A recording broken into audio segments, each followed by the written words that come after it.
Alamin naman natin kung nasaan na ba ang bagyong Aghon sa mga oras na ito. May report si Bien Manalo, live. Bien?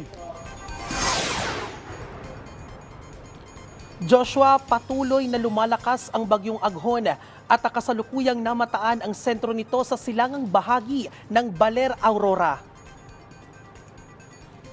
May lakas ang hangin nito na aabot sa 140 kilometers per hour at bugsong 170 kilometers per hour.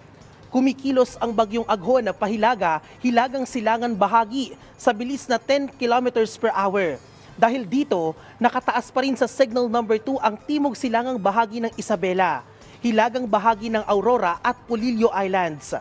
Signal number 1 naman sa northeastern at southern portion ng Isabela, silangang bahagi ng Quirino, Nueva Vizcaya, Nueva Ecija at Bulacan.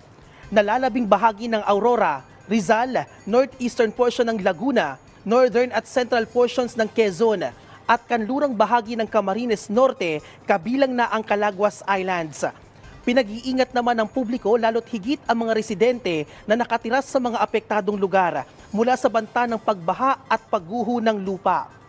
Joshua, ayon sa Pag-asa, patuloy nakikilos pahilagang silangan ang bagyong Aghon. Inaasahan namang lalabas ng Philippine Area of Responsibility ang bagyo sa hapon o sa gabi ng Miyerkules. At para maging updated sa lagay ng panahon, tumutok lamang o manatiling nakaantabay sa website at sa mga social media platform ng Pag-asa at maging dito sa PTV, kaugnay pa rin sa bagyong Aghon. At ayan muna ang update. Balik sa iyo, Joshua. Maraming salamat, Bien Manalo.